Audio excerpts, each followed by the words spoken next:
Bom, meu convidado agora, o Dr. Márcio Carvalho, urologista. Tudo bem, Márcio? Tudo bem, Rose. Sempre um prazer te receber aqui. É sempre um prazer estar aqui. Primeira vez, né, de 2013, né, Márcio? Acho Pois que é, feliz 2013 para você, né? para o teu público. Para todos nós, né? Todos nós. Que tenha muitas entrevistas, né, Com Márcio? certeza. A gente vai continuar falando, então, da saúde sexual do homem e também da mulher.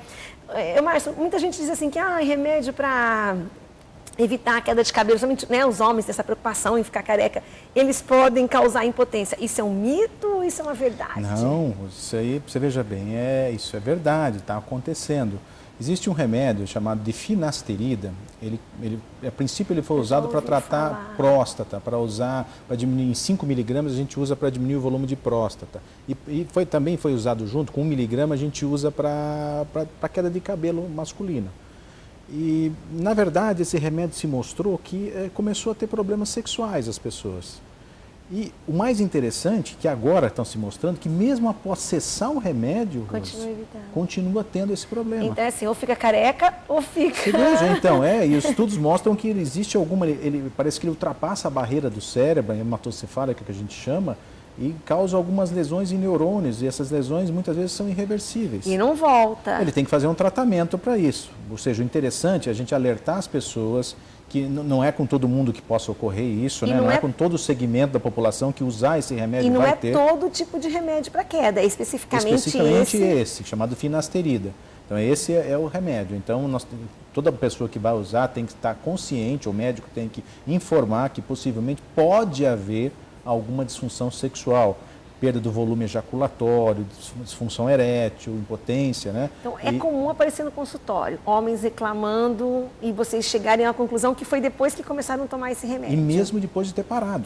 3 meses, 6 meses que parou o remédio, ele falou, eu parei porque eu estava tendo problemas sexuais. E isso se permaneceu mesmo 3, 6 meses que eu parei o remédio. Essa constatação não foi só no meu consultório, isso foi a nível internacional e todo mundo começou a constatar isso e foram pesquisar realmente o que está acontecendo. Ô Márcio, e esse remédio se compra fácil, precisa de compra receita? Fácil, não é o médico que indica para queda, não é? É o médico, geralmente, o dermatologista que indica isso de primeira linha e se mostrou que tem esse efeito colateral e que tem que ser avisado às pessoas que fatalmente estão usando esse remédio justamente para ter cuidado com a possibilidade de acontecer essa situação. Mas entre uma porcentagem, é um número muito maior que tem do que quem não tem problema. Não, na verdade é o contrário. Existe a porcentagem de que a pessoa que apresenta disfunção sexual é menor, mas chega a quase 20%. Então não é um número alto. Então a pessoa tem que tomar cuidado e saber que se ele está usando esse remédio, ele tem que colocar na balança o que é mais importante. Muitas vezes pode ter um efeito colateral nesse sentido, né?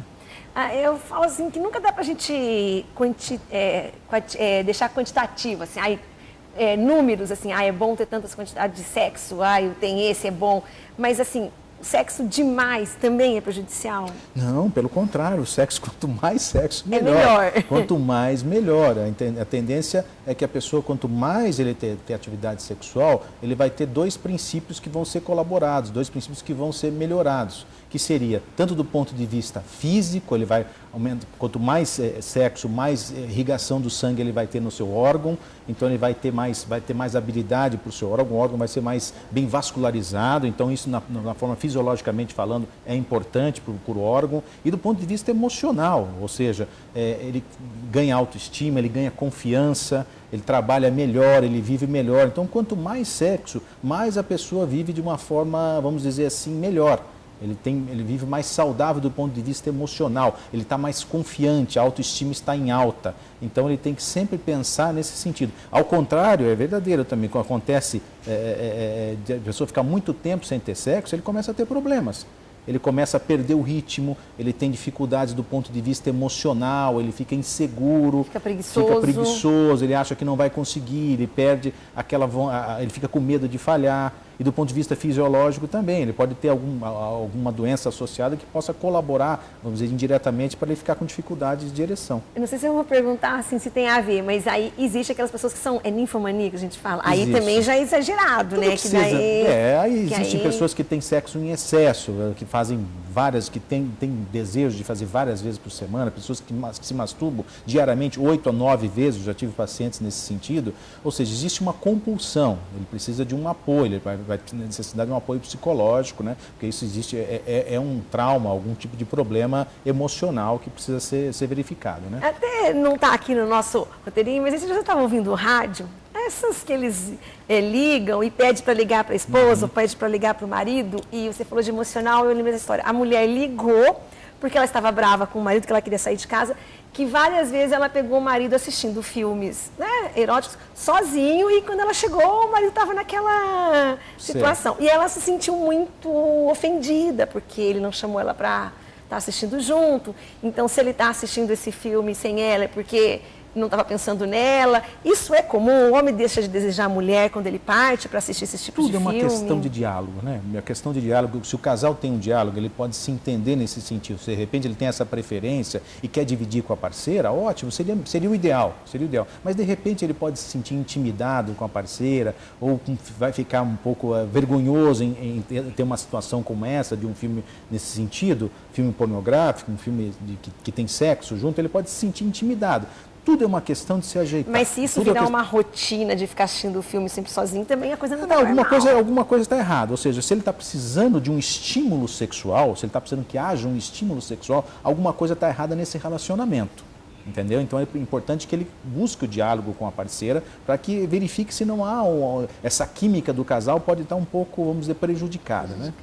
E muitas vezes é falta de diálogo, não é culpa nem de um e nem de outro. Né? É tudo uma questão, muitas vezes é um costume, muitas vezes é um problema do casal, muitas vezes existe conflitos. É tudo uma questão de se associar, de se conversar e poder achar o comum entre eles. Né? E quando o homem ele acha que a potência sexual dele está fraca, ele não está desempenhando, ele tem que tomar remédio? Qual que é o melhor remédio? Essa pergunta todo mundo faz, né? Qual que seria o melhor remédio para eu tomar para ficar bom? Não existe melhor remédio.